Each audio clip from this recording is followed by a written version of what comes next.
If I were to translate the name of this car from the local dialect to English, it would pretty much translate as, wow, that really says it all about this machine. I'm Dario Franchitti, this is Real Cars, and that is the Lamborghini Countach. Can you imagine running into this thing 44 years ago? The Lamborghini Countach LP400.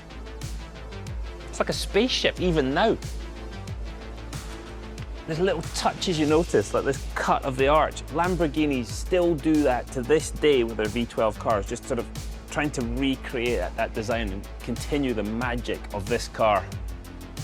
4 litres, engine mounted longitudinally this time, so in a more traditional pattern with the V12.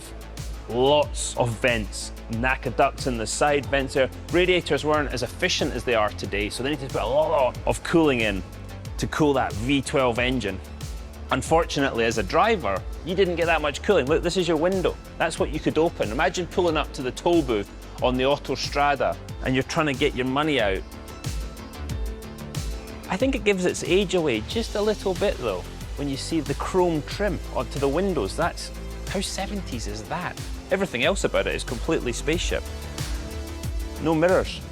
Heck, you don't need to bother seeing what's behind you. Although if you did want to look in the rear view mirror, this is a periscope. This car was known as the Periscopo. It's probably the most sought after of the Countach whole range, really. So you'd look through there and that was all you could see.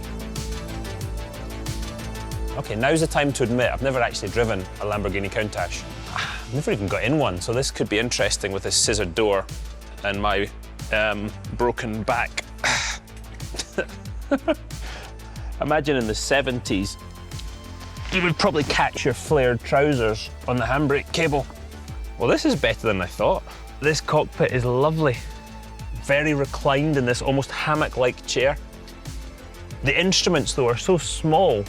I mean, I've got fairly decent eyesight and I'm struggling to read them sitting still.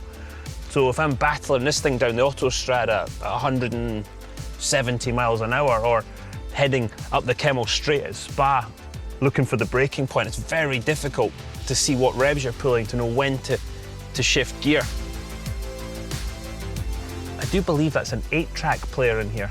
This car is as it left the factory in 1974.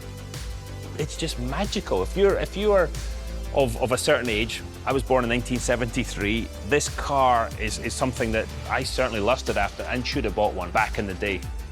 Now I can get one in real racing. In fact, I have one in the garage. It's just a wonderful thing. I defy anybody, even today, to see one of these things and not be stopped in the tracks. You do not have to be a car person to appreciate this utter madness and utter brilliance. You've got to get behind the wheel of what is one of the greatest sports cars of all time. Check it out in-game, and I will see you at the track.